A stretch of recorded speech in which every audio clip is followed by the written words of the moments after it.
नमस्कार। क्या एक मशीन सच में प्रार्थना कर सकती है? या क्या कोड की कुछ लाइनें सच्ची भक्ति पैदा कर सकती हैं? आज हम टेक्नोलॉजी और आध्यात्मिकता के इसी कमाल के संगम पर बात करने वाले हैं। तो चलिए, आज हम इसी एल्गोरिथम की विधि को थोड़ा और करीब से देखते हैं। और यहीं से उठता है हमारा सबसे बड़ा सवाल। क्या एक एल्गोरिदम जो बस डेटा और पैटर्न को समझता है, क्या वो वाकई में एक ऐसा मंत्र बना सकता है जिसमें जान हो?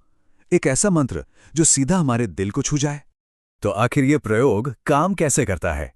इसमें ना दो बिल्कुल अलग दुनियाओं को मिलाया जाता है। सोचिए, एक तरफ तो है सदियों पुराना ज्ञान और दूसरी तरफ आज का मॉडर्न कोड। जरा सोच कर देखिए इस कॉम्बिनेशन के बारे में। एक तरफ वो पवित्र ग्रंथ हैं जिनमें पीढ़ियों का विश्वास, उनकी आस्था, उनका ज्ञान सब कुछ है। और दूसरी तरफ है आज की सबसे पावरफुल, सबसे एडवांस्ड एआई टेक्नोलॉजी। और इन दोनों को एक साथ लाया जा रहा है। तो सवाल ये उठता है कि डेवलपर्स ये कर कैसे रहे हैं? मतलब डिजिटल भक्ति बनाने का तरीका क्या है? चलिए इस पूरे एक्सपेरिमेंट के प्रोसेस को समझते हैं। दिखने में तो ये प्रोसेस काफी सीधा साधा लगता है, पर असल में ये बहुत गहरा है। सबसे पहले एआई को हमारे पुराने पवित्र ग्रंथों का एक बहुत बड़ा डेटा दिया जाता है। अब देखिए, एआई सिर्फ शब्दों को पढ़ नहीं रहा है, वो तो भाषा की बनावट, उसकी लय, उसके पीछे जो आध्यात्मिक ढांचा है, उन सभी पैटर्न्स को सीख रहा है। और फिर इसी सारी लर्निंग के बेस पर वो एक बिल्कुल नया, एकदम ओरिजिनल मंत्र तैयार करता है। और यहीं पर आकर हम इस पूरे काम के सबसे जरूरी सवाल पर पहुंचते हैं। एक ऐसा सवाल जिसमें एक तरह का तनाव भी है कि आखिर ये जो बन रहा है वो है क्या?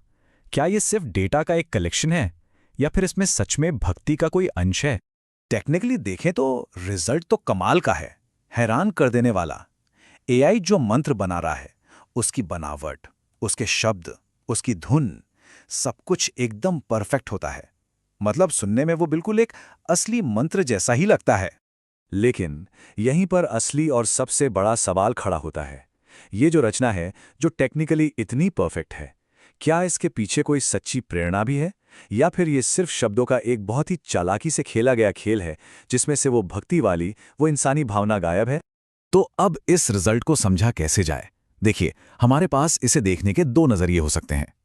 एक तो ये कि ये सिर्फ डेटा का एक कॉम्प्लेक्स गेम है, जिसमें मशीन बस पुराने पैटर्न्स को कॉपी कर रही है और कुछ नहीं। या फिर क्या इसमें वाकई कोई आध्यात्मिक गूंज है, कोई ऐसी बात है जो सुनने वाले के मन में सच्ची भावनाएं जगा सकती है? और आखिर में शायद ये पूरा एक्सपेरिमेंट किसी एक पक्के जवाब को खोजने के लिए है ही नहीं, बल्कि ये खुद इस सवाल को और गहराई से समझने के बारे में है। यह हमें ये सोचने पर मजबूर करता है कि आखिर क्रिएटिविटी या फिर आध्यात्मिकता, इनका असली मतलब है क्या? तो ये सवाल मैं यही छोड़ता हूं सोचने के लिए। विश्वास, क्रिएटिविटी और टेक्नोलॉजी के भविष्य के बारे में सोचने के लिए। आखिर वो बारीक सी लाइन कहाँ है?